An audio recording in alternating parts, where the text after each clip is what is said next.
All right, my friends, welcome to episode 99 of Prof and Dev Play Games. I am the Prof Larry at Prof Plays Games on Twitter, and that is the Dev Anthony at SummerSpeak on Twitter. How's it going, man? Pretty good. It's been a smoky weekend in the Northwest.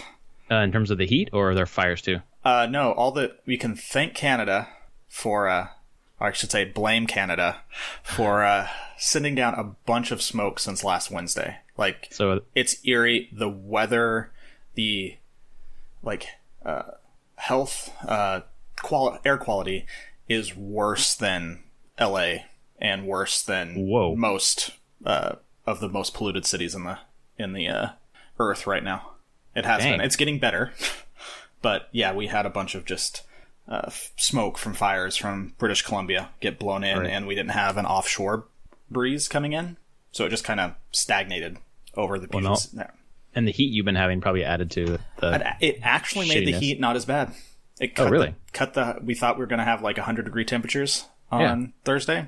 Cut it by 10 degrees because of all the particles in the air. Mm-hmm. The meteorologists are saying it reflects a portion of the sun. So those rays never actually make it to the ground. So it dropped our temperature by about 10 degrees. So we were at 90 in a bunch of smoky, unhealthy weather. So well, thanks, Canada. Yeah, thanks. When Karen and I went to the World Cup in Canada in 2015, when we came back through to Seattle, that was the same thing. There were forest fires all over BC, and it was kind of wafting in towards Seattle, but it wasn't as bad as it is now, I assume. No, this is as bad as I've ever seen it. Well, I'm glad that you guys are staying safe, I guess, inside with your, air purifier or something. We're doing it. It didn't, where we live, didn't seem as bad as when I was doing my job in the city. Right. For whatever reason in the city, there just wasn't really much air movement, and it was horrible in Seattle. But where our house is, on our island, I think there's just more breeze, so it didn't seem as bad. But we'll see. That was fun times.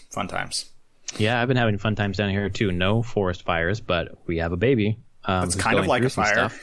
Oh my God, you're putting out fires constantly. Parenting is just problem solving, every second of every day. It's just crazy. And it's, mostly good stuff, but there are some frustrating moments or some, really terrible moments for her that we're trying to figure out. And we found out she has I don't think I've told you, she has a cow milk allergy. You did mention that to me through text. Oh, okay. So the breastfeeding that was hard is infinitely worse now.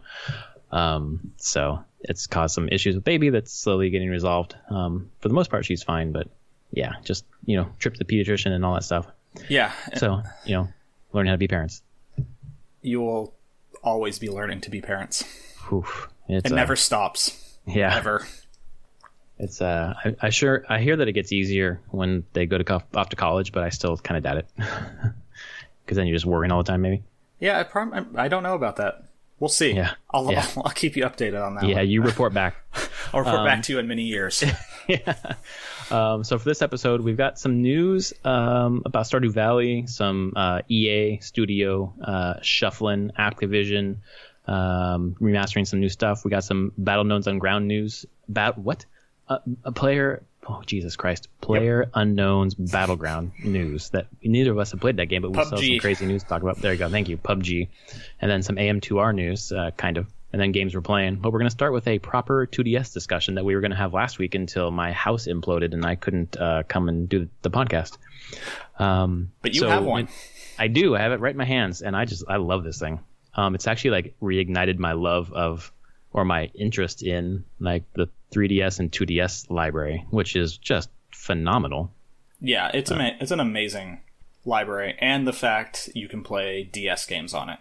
You put all those together, and you get, I would argue, one of the best game libraries in probably the last 10, 15 years.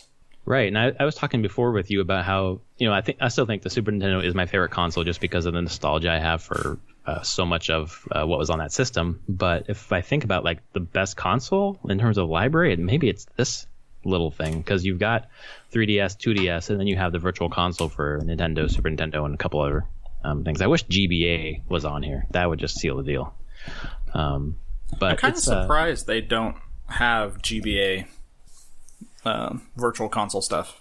Yeah, me too. It's on the Wii U, And when I had a Wii U and not a 3DS, people were complaining about it being on the Wii U, and I was like, who cares? But now that I have a 3DS and play it a lot, I'm like, I kind of wish the Game Boy Advance library was on this thing. I would think that the new 2DS, the new Nintendo 2DS, 3DS could probably do GBA. Right. The GBA was very similar to a Super Nintendo in power. So if they can emulate Super Nintendo, I'd assume they could do Virtual Console for GBA on them. We'll see. I'm not holding my breath, honestly. They're not. If they haven't done it yet, they're not going to do it in the last year of the system. So that's what my question was going to be. Like, would they do anything big like that? You know, they've got this new console, this new 2DS XL, but it seems like the swan song. Yeah, I don't know if they'd spend the resources to do more stuff on this when they could. People would say, "Well, just put that on the Switch." Yeah, I don't think so. I think it will all go to the Switch, and hopefully, when they really roll out what the VC stuff is on the Switch, it will be just a broad spectrum of games from all previous platforms. That would be nice, especially GameCube, because that's the one that we haven't seen anywhere in terms of Virtual Console. Because we've seen Wii, we've seen 64, Nintendo, Super Nintendo, GBA, everything else except for GameCube. Yeah, GameCube and maybe DS as well, but DS is back compatible with this anyways. But yeah, about the system itself, it's about 2.6 ounces lighter than the 3DS. The original 3DS. I didn't have the... Okay, so the original 3DS XL, not the new one. Which is what I have. Right, so it's 2.6 ounces lighter than that, and I know that because I have a baby scale here, so I weighed them both to see how much lighter it was, and it's noticeable without weighing it. And it's a teeny bit smaller, like width and length. It's a little smaller. It's got the Amiibo support built in. They got the extra buttons on top, the ZL and ZR. C-Stick. The C-Stick, exactly, which I've been using in Smash quite a bit. A lot of people are freaking out that freaking out in air quotes, the stylus is quite short compared to the 3DS, the other stylus, which is true. You kind of have to have a small hand to use this stylus. It's a bit of a weird choice.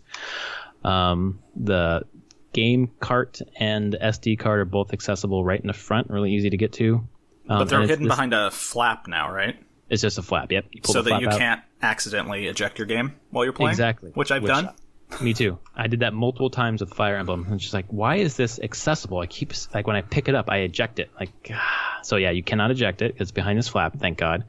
They did, just a lot of quality of life improvements. I'm still surprised they actually have the 3D camera, since you can't see things in 3D on this device. And I don't know how popular it is to use the 3D camera anyways. That's weird.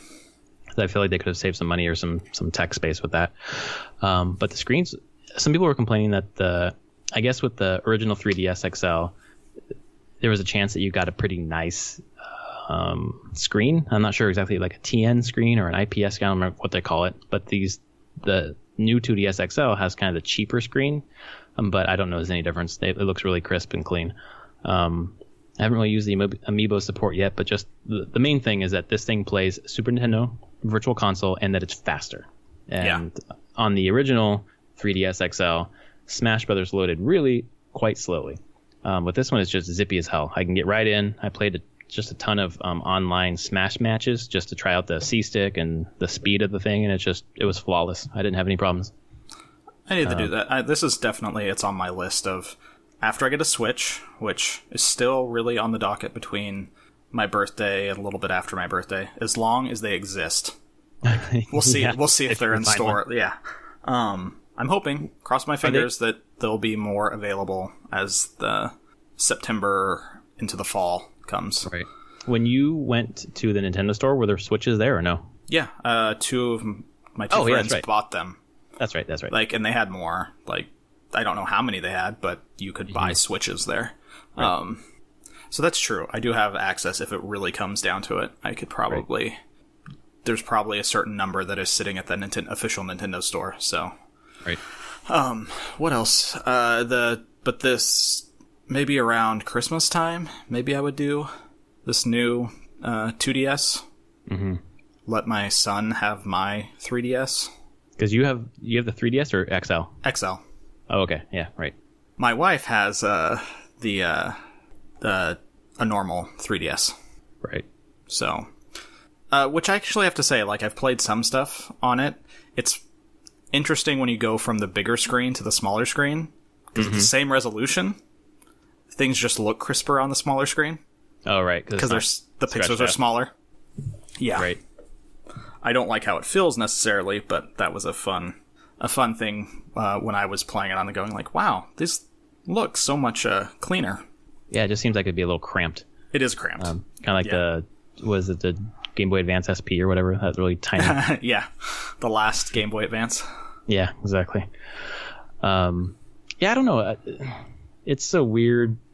It's nice. So I hope you do get it. I was going to ask you, do you think is this going to be a thing that like sells out by Christmas and you can't find anywhere? Well, I will say it, like, I was in Target last Monday up here. Mm-hmm. They didn't have a single one. Oh, okay. They were completely sold out of all 3DSs. Wow. Yeah, because there was that 3DS. There was a 3DS shortage a while ago, and there's or none before Christmas. There was the the signage for the new 2DS XL. Mm-hmm. No systems. Okay. No Switches, none of this. Yeah, like the Nintendo hardware area was just bare. Yeah, it's something that I was a little bit worried about, because I knew that I wanted to get this one, and I was going to sell my original 3DS XL to subsidize the cost of this one. And I didn't really want to wait because I was worried that there wouldn't be any, just because I know Nintendo with their limited quantities and whatever else. But it's still available on Amazon right now. Like, you can get it on Amazon today. I just wonder if it'll be there in 6 months, hopefully, without like a huge markup, Yeah, I would hope so. I did see that they've been consistently available on Amazon. So yeah, right. And I assume like Targets and the other big boxes will get more shipments of them. So yeah, I just, with Nintendo trying to make this device plus the Switch plus the Super Nintendo Classic. Yeah, it's true. I imagine factory space is at a premium. Yeah, we'll see. I hope to have it at some point. Just from, like you said, the Virtual Console, the Super Nintendo Virtual Console. I want Super Nintendo games on the go. It is really nice. I've just been, holding baby and open up Super Mario World and just, it's, you can play that game in short bursts pretty easily. So it's just like, oh man, I haven't played this game since on the Super Nintendo. Like, it's been 15, 20 years since I played this game. I assume it still holds up. It still holds up. It's so good. And I didn't really realize at the time so much just how many secrets there are in this game, like all the secret exits and there's just so much to the game that I probably didn't even uncover as a kid. So I'm having fun digging back through it, and also just getting this device and kind of,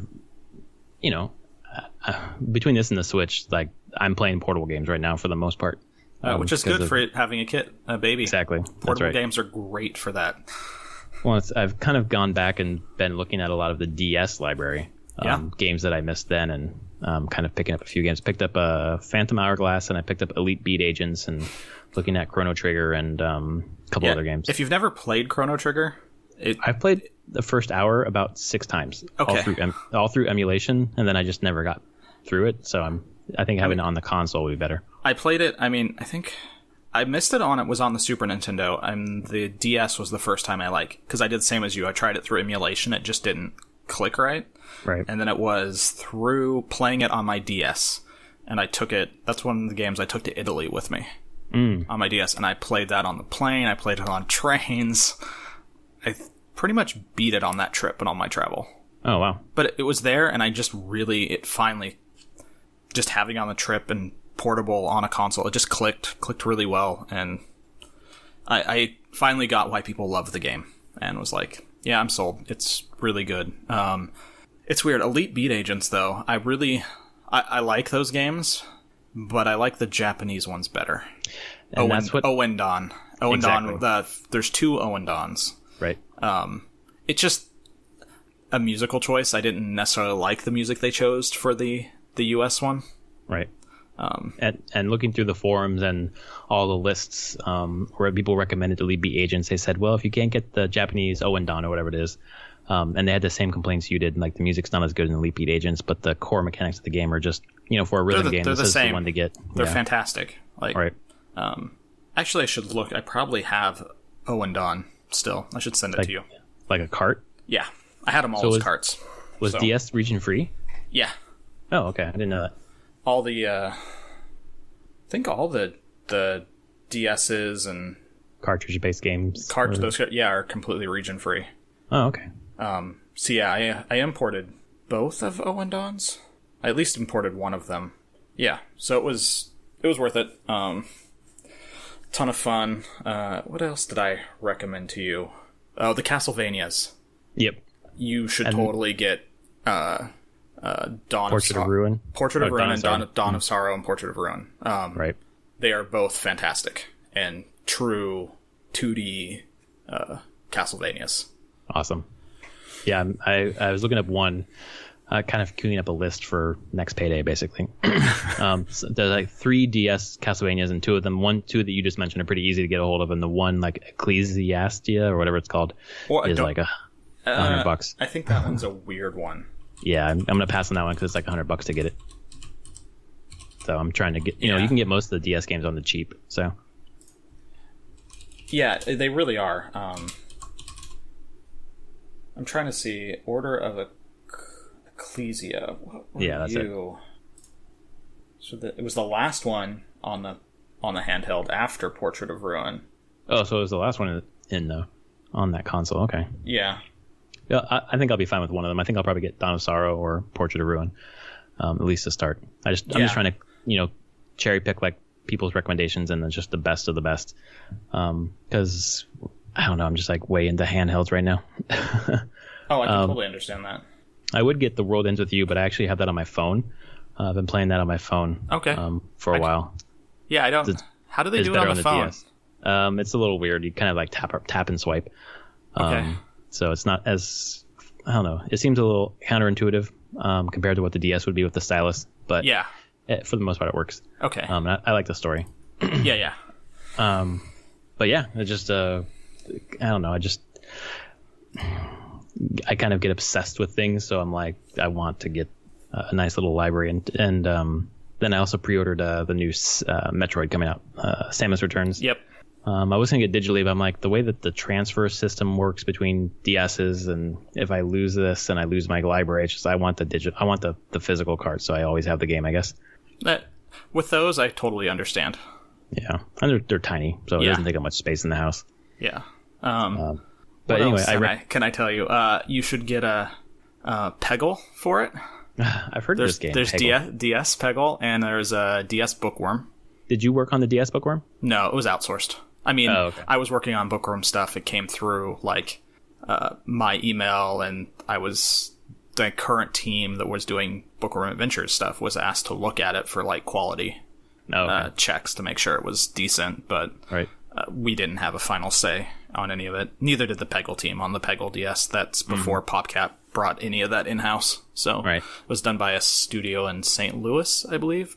Oh, okay.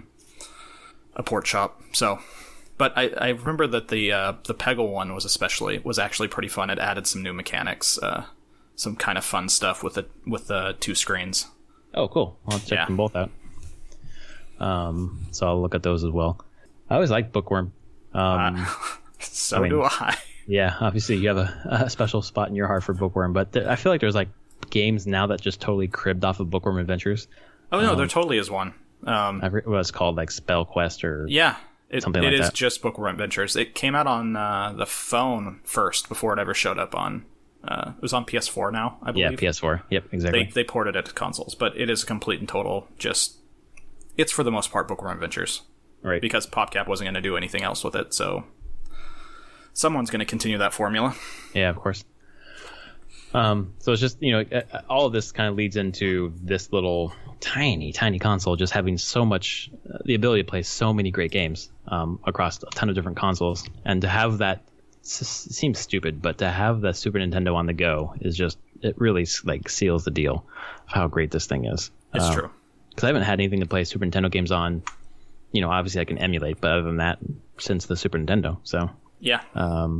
For the most part, I guess that's not true. Wii you had. You can play it on the Wii. I had some stuff. I bought some Virtual Console stuff on the Wii. Right. But that's it. It wasn't on the go though.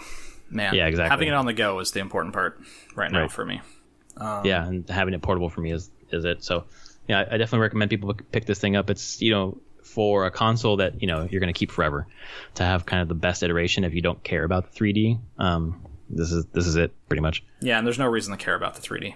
I don't care. It's a cute thing sometimes, and there are some games where I remember Bravely Default specifically, I would turn it on when I came to like a new city. Yeah. Because the way that they did the 3D, like, zoom out of the cities, and it looked incredible. But, I would literally turn it on for like 10 seconds, get my fill of it, and go, oh, that's cool, and then turn it off. Exactly. I can't play a game in 3D because it just makes me a little nauseous. Yeah, just give me a headache. It didn't give me nauseous, but it gave me a headache after too long. Yeah. And, like, Pokemon doesn't even allow you to have 3D on, so... Right. I've played other ones. Final Fantasy Explorers doesn't allow it. The Monster Hunter that I have, Generations, doesn't allow it. It's just, they're using so much processor power and GPU power that it can't do the 3D. Right. So makes sense. But this is one to pick up, and I know you'll love it when you get it. And your son will love inheriting your 3DS. I know. It's time. He needs to start playing some good games. Yeah, for sure. So that's our 2DS discussion. Before we move into news, just want to let everyone know that next episode, believe it or not, is our 100th episode. We've been doing this podcast since October of 2015. Well, I started then, but then Anthony came on in January 2016, or even December 2015 for that end of the year discussion. So for episode 100, we're going to be giving away a bunch of game keys. Going to be giving away, let's see here, to whet your appetite, Pillars of Eternity for Steam, as well as Overcooked for Steam. We'll be giving away those 2 keys and a bunch of others. So make sure to tune in next episode. We'll have a fun way to give those keys away. I can guarantee you I'm giving away the key to the best early access game on Steam right now. Oh, does it start with an S? It does. Maybe multiple keys. Wow, that'd be great. So, yes, come back for some Space Tyrant keys. It's true. Yeah. And that was a quote from a site. So I saw that. I think you tweeted it, right? I retweeted that one, and I think on Facebook the person in charge of our social media stuff like sponsored that article and stuff. So yeah, it's just fun. It's been a good time seeing people actually like getting the game and liking it, and a fair number of people really getting into the game. So yeah, it kind of. Does it fill a hole that other games don't, where you want that 4X experience but at a short time frame? Like other ones that's what we were hoping for, because we as people working on it want that game. Right. So that's just an old tried and true thing. If that's something that you really want that you're not finding, and you're probably not the only one. So clearly there's an audience of people who want the meaty decisions of a 4X just in a shorter game. Right. Well, that's something that the Stardew Valley guy figured out too, that people wanted that Harvest Moon kind of experience, but no one was creating it, so I'll just do it. And did that take off for him. Yeah, exactly. So, it's nice to hear that Space Tyrant is taking off and people are really enjoying. The people who have found it are really enjoying it, which is got to be great. It is. And speaking of Stardew Valley, we can get to our first news point. Tell us what this is all about. So, back in the day, I think when Stardew Valley was kickstarted originally, there was multiplayer was promised. Well, it's actually happening. And through all this time and everything, it will actually be coming to the Switch first. The multiplayer. The multiplayer. Yes. Which, Stardew Valley on the Switch sounds amazing to me. Stardew Valley on the Switch multiplayer, even with the stupid talking thing, I don't care about talking to a person playing it. Whatever. Right. We're just building a farm together. It's great. Or we each have our own farm, and we can you can marry your friends, which is hilarious.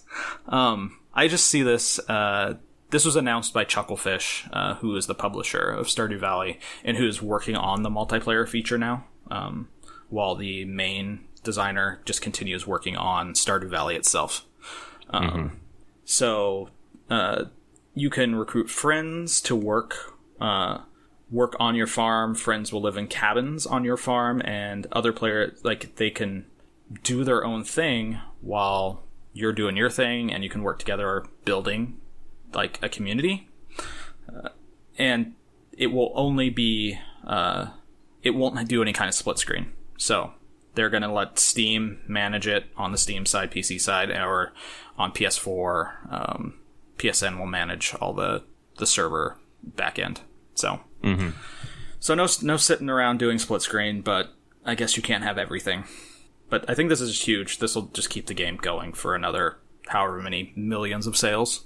And yeah, I'll have a Switch by then, and I will play it on the Switch. I will totally play this game on the Switch. It seems like the game built for the Switch. Yeah.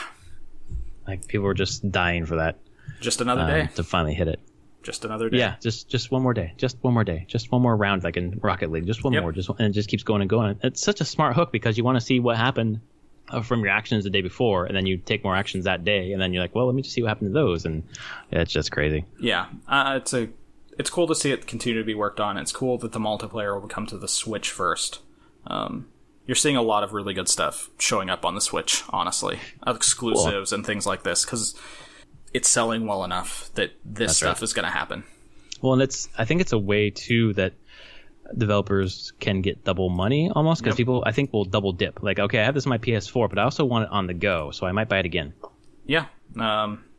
Would not be the first game I double dip on, so, ever. Right. So. Yeah, absolutely. Yeah, this will never happen, but if Witcher 3 came to the Switch, I'd buy it for the 4th time. So yeah, why not? It's worth it. So yeah, that's the first news. I really excited for the fact that game continues to keep going, and it definitely found an audience for people that wanted New Harvest Moon, and Natsume was not giving it to them, or not at the scale that this game did it. Right. Speaking of giving something to people that really want it, but in this case not giving what they wanted, Mass Effect Andromeda. That was a weird segue. Their studio is basically a support. It became a support studio, and now it's being merged into Motive. Like, it's just they're closing I think it was Montreal. Was it? Yeah. Was it EA Montreal? It's BioWare. BioWare Montreal. Yeah. Right. So they're done, and they're pushed into Motive now. Yep. Which means the Battlefront 2 stuff and whatever else is next. Like, Motive seems to be a somewhat. Motive's doing the single player for Battlefront 2. Yeah. Amy Hennig's game. And then Amy Hennig's whatever Star Wars RPG they're working on, right. I think. So it just sounds like, this is a nicer way to close then we're closing BioWare Montreal. It's a nicer thing to say that we needed those people in this other studio that happens to be in the same city. So, well, and it's nice that they're not losing their jobs, that they I don't want to say it's a bad game, but it was a game that was not as received as well as people thought it would be. So that they got their chance to try to make it. They didn't. Exactly. They didn't make something that met the, I think, fan expectations or the sales expectations. Right. And when you meet neither, it's probably best to just, as EA, it's a big company, cut your losses and find, honestly, this is probably the best thing that could happen for EA in some ways. Just getting more staff onto Battlefront 2, which probably needs it right now, as they're getting ready to go into massive crunch time for shipping. Right. And Battlefront 2 is going to sell an insane number of copies. Absolutely. So it's all business, and it's sad. It's sad that it happened, but you said it doesn't sound like anyone lost their jobs over it. So right. Yeah, and that's kind of the best, like you said, it's the best way for this to end. I guess it means, for sure, I think we found this out before, but Mass Effect Andromeda is not getting any DLC, right? Nope. Like, they're done. This game's just done. Yeah. I wonder if it'll keep getting patches. I would hope a little bit. I think they committed to at least some patching, at least for a year. But I don't think we'll see any Mass Effect for a while now. Right. It's done. Well, it's interesting because you were... And you initially really excited to play it, and then you said, well, I'll probably just wait for the Game of the Year edition, and then I don't think we're going to get one of those, so it's just, you're going to get the regular one eventually. Yeah, I'll just get the game eventually when I feel like I am ready to step into it. Right. I want them to do the trilogy, remaster the original trilogy. That's a good way for them to kind of sharpen their knives again, I guess. It's true, and make some money, as shown by Activision. Yeah, I mean, remasters are making some money. This Crash Bandicoot, this little... I don't know what the fuck he is. What is he, like a... He's a bandicoot. Oh, okay. Is that a thing? That's not a real animal, right? I don't know, but that's what he is. Okay, he's a bandicoot. So Activision is just like agog at the fact that they made way more money on this insane trilogy than they thought they were going to make. So they're like, well, we're open to other remastered titles now. Like, I guess Spyro is the big one that people were talking about. I should say, no shit. Yeah. I mean, gaming nostalgia among gamers, like, we are we have disposable income. We grew up playing these games, and now we want them all, to have them all on the same console is just great. It's true. To answer your pressing question, the Bandicoot are a group of about 20 species of small to medium-sized marsupial omnivores. Oh, this is a real thing then. They're Australia, New Guinea region area. Uh-huh. So okay. A Bandicoot is a thing. My pressing questions are answered. Thank you, Dev. Did you play Crash back in the day? I did. I had it for the PlayStation 1. Okay. Back in I picked it up when I got my PlayStation, I think. Yeah. I think I had Crash Bandicoot. I had the first Crash Bandicoot and Final Fantasy VII. It was a fun platformer. I don't have super nostalgia for it, but I did spend a lot of times and a lot of cursing at it. So yeah, I heard that first one especially is just tough as nails. It is tough as nails. If I remember right, this was done by Naughty Dog, right? Yeah, this is a Naughty Dog game. Yeah, that was exactly one of the originals that they started doing. But you had no interest in getting this remaster. No, I don't. I don't think I'm in the place where I care anymore. I got my Bandicoot fill in Uncharted 4. Yeah, I thought that was enough too. I thought, this is not selling me on this game. I don't really like this. Yeah, it's a different type of thing, and it has nostalgia because Sony pushed Crash Bandicoot as kind of like their mascot for a while. Yeah. I do always remember the commercial where they had a guy in a Crash Bandicoot costume out front of Nintendo's offices in Redmond with a microphone yelling at Nintendo. Oh my god. It was it was hilarious. I'll have to go find that. That's funny. He's trying to break into Nintendo. Man. But it's really cool. It has sold way better than I ever expected it to. Well, it's kind of top of the charts for 2 months in a row. It came out at the end of June, so it was June and July charts. Yeah. So clearly people really wanted this, this will make Activision probably look at their back catalog and go, what else can we make that would sell this well? Spyro is definitely one of them. Right. Well, I wonder if they're going to give Vicarious Visions the leash to make a brand new Crash game, because they rebuilt the whole engine. They didn't use any of Naughty Dog's code. They did everything from scratch. It's true. I think since this sold so well, I would not be surprised. Yeah. Why would you say no more Crash? We don't want money. Yeah, no, they unlike EA BioWare with remastering the Mass Effect, these people do want money. So they do. Crash Team Racing we're going to see, Crash Bash, whatever else they're going to crash, anything we're going to get. I assume at least. Speaking of lots of money, apparently Battlegrounds is trying to get a lot of money for a little skimpy thing. What is this pink skirt thing? I just put this in there because this is ridiculous. So, yeah, there's cosmetic items because they're trying out a crate system, right, for PlayerUnknown Battlegrounds, and clearly trying to find ways to monetize it further on, a lot like TF2 did. Right. Any of those, and so they're doing crates with cosmetic items that your character can wear, and for whatever reason, a purple miniskirt is the number one thing at $486 people are willing to spend on this thing. It does nothing in the game. Nothing for you in the game except make you wear a purple miniskirt. I am so confused. I don't but confused. So, there you go. That's the news. That is the news, and it's kind of absurd. But there's other things. There's a PlayerUnknown's bandana is currently selling for $389.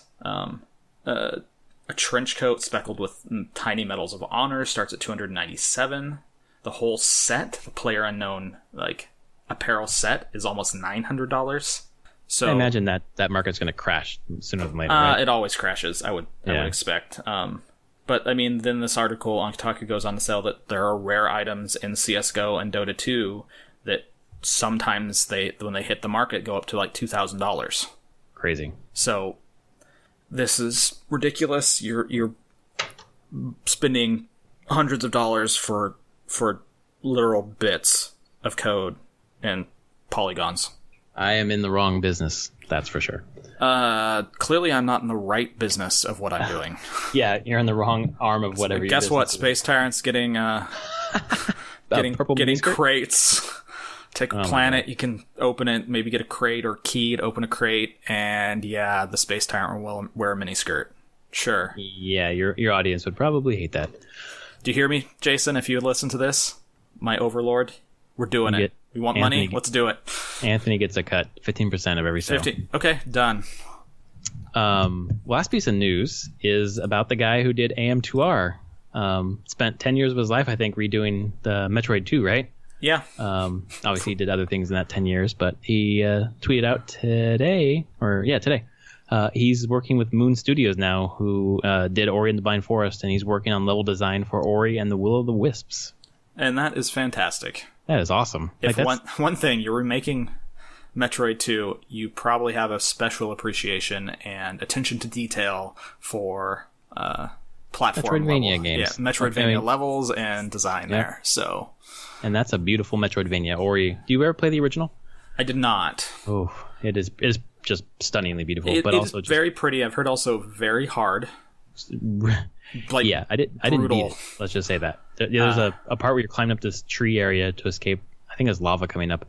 I stopped before I broke something. Good to know. That's kind of what held me back from playing it. Is I was not in a place where I really wanted a frustrating experience.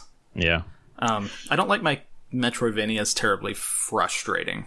I don't like any games frustrating, man. My tolerance for frustration is pretty low, but also I realize that my understanding of games has gotten higher, and I'll explain what I mean by that when we get to what we're playing. Okay. Which I guess we can go into right now. Yeah. So let me just say that what I'm talking about is Ocarina of Time. Okay. When I started Ocarina of Time like a year ago on the 3DS, there's that first part where you get the Deku Tree and you're climbing all around. This is like the first dungeon, right? It's kind of like the tutorial dungeon almost. Yeah. Where you go up to the top and you light the webs on fire and you come all the way down to the bottom. I couldn't figure that shit out. I could not figure out what to do in that place. And I just stopped, put it away. I wasn't really playing long games at that point. I was more into short games. And since then, I played a bunch of longer games. And I came back to Ocarina this week because I was looking for something to play on my new 2DS, something kind of meaty RPG. And I was thinking about buying a couple. And I was like, I have one here. I have Ocarina of Time. Let me try it. And it just clicked. I don't know what the hell happened. It just made sense. And then I got out of the Deku place and went towards Hyrule Castle, and you have to do like that stealth thing where you're trying to sneak past the guards and get in. And I was just like, wow, this game is rad. Like, newsflash, Ocarina of Time is a really good game. It is a really good game. So I just have a higher tolerance for, I don't know, like puzzling things out on my own now, I guess, after playing a bunch of other games. But a low tolerance for frustration. But I wasn't frustrated this time, so that was great. And I know you've played Ocarina of Time several times, probably. Just one time all the way through, and it wasn't on the N64 originally. Or it was, but it wasn't when it came out, because I didn't have an N64. So how'd you play it? Emulated it? No, I played it in college at one point. We had an N64 there, and I just played it there through friends. Like, I saw most of the gameplay, though, in high school, because our friend Jacob had N64. Right.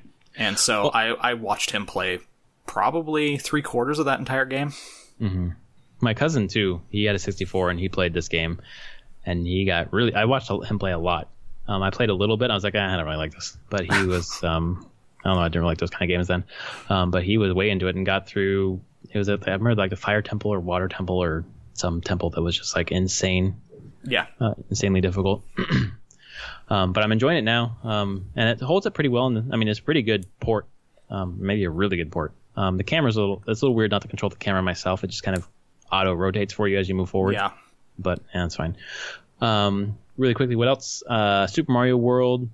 Just fun to go back into that game with the Super Nintendo Virtual Console on the 2DS XL. Whatever the fuck it's called. New 2DS XL. And then played some Smash 3DS online. Probably spent one night, probably like an hour and a half before bed, just testing out the speed of the 2DS by playing Smash, which is notoriously like the slowest game on that system. And it was just zippy as hell. And then the thing I played the most this week was Splatoon 2.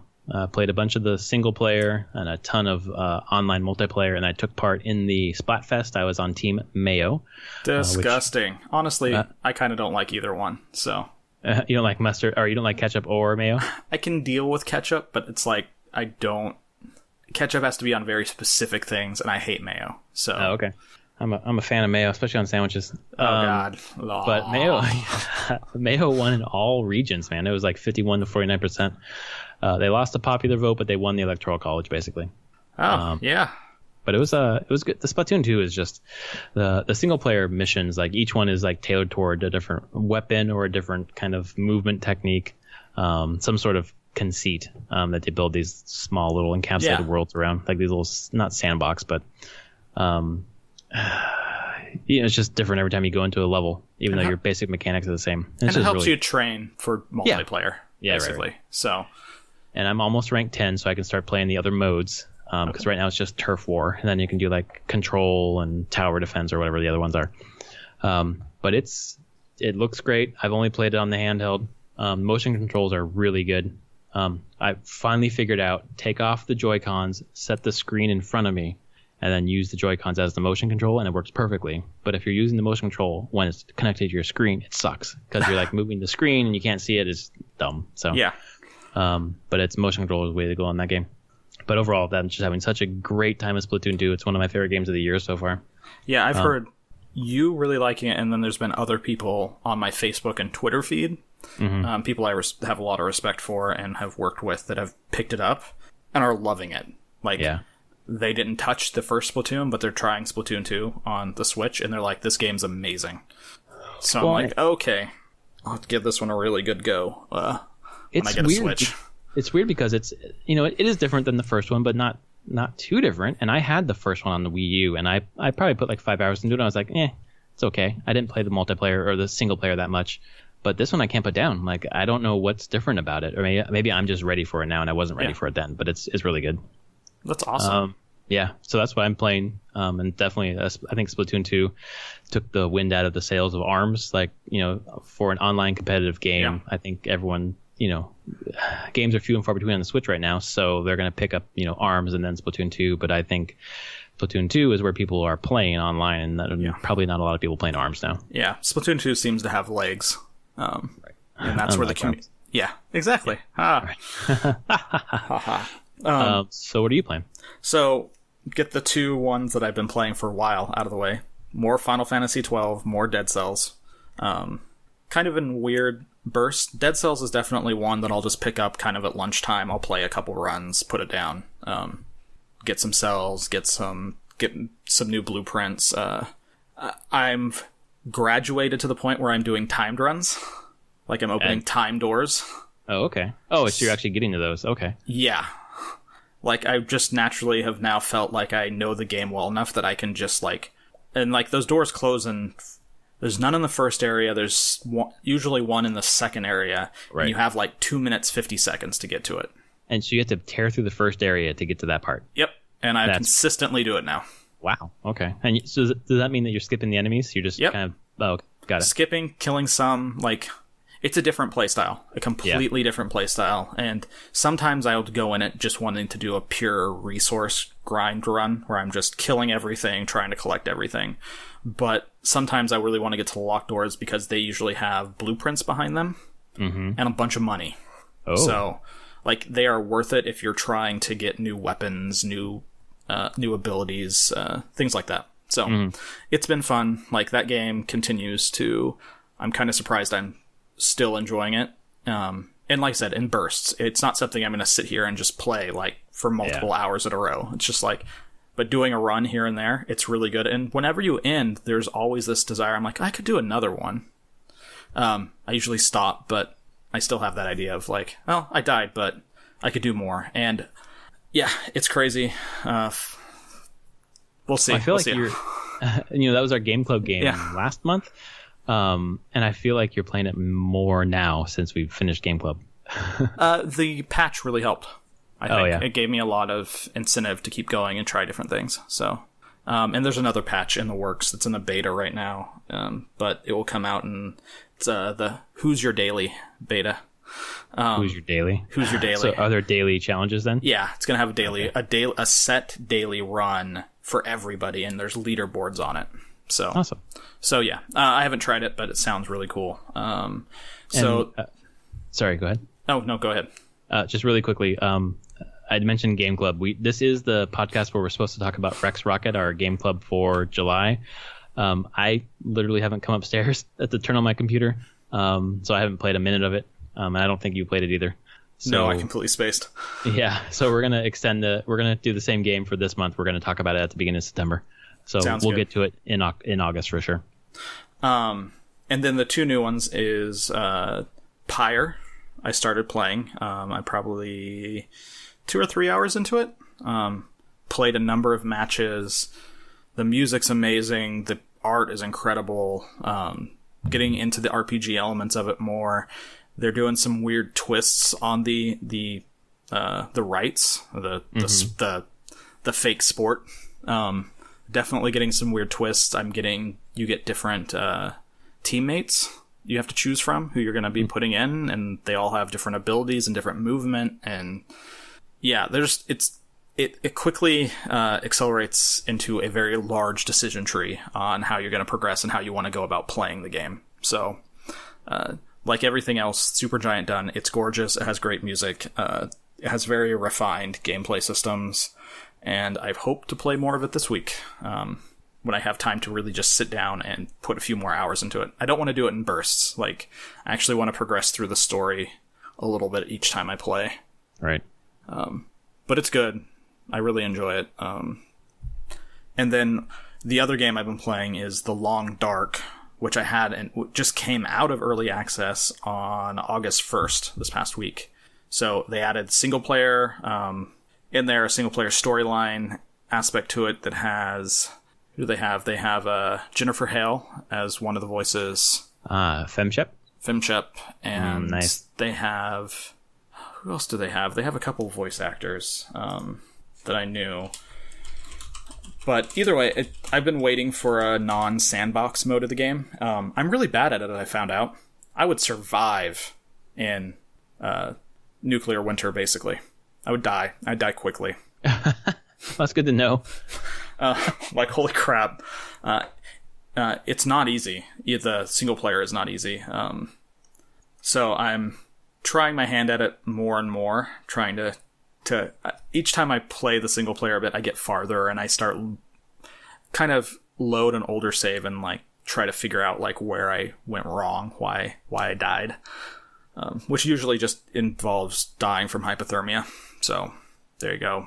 Just over and over and over again. It's not glorious. It's really not glorious. And really the screen just kind of goes blurry and fades black, and then it just puts you fade into the long dark. And you're like, sad. Okay. When the end came for Anthony, it was mundane. It's very mundane. Awesome. And then you're playing on PS4? Is that right? No, is that, PC. Yeah. Okay. Are you playing Pyre on PC too? No, PS4. Okay. Gotta get those sweet trophies. I want the trophies, and I played Transistor on... Actually, I've played all Supergiant games on console. Because Bastion was a 360 game first, exclusive to the 360 for a long time. And then Transistor I picked up on the PS4. They just make... I mean, I don't even know. I'm sure it runs fine on PC, but they seem to be focusing on console first. So I will go with what the developer seems to focus on. And all the reviews and hearing you talk about it, just everything about Pyre is just super positive, which is great. Because when I played it at PSX, I just played like the basketball mode, and it was okay. But I didn't know how they'd build a whole game out around it. But it sounds like they really have. Yeah, I mean, if it was just that, like without it changing up in it, but the designers are really aware that they need to keep the base gameplay changing. So it's been good. Awesome. Yeah. Well, thanks everyone for joining us for this episode 99 of Prof and Dev Play Games. I have to get down to my baby, so good. I've got to sign off, unfortunately. But next week is episode 100, so please tell everyone you know that we're going to be giving away a lot of game keys, including Overcooked for Steam, and then some Space Tyrants. So come back next week. It's going to be this extravaganza of talking and giving away games, which is always sounds fun. Good. Yeah. Well, thanks for your time tonight, Anthony, and thanks everyone for listening. Thank you. All right. Good night. Talk to you next week. Night.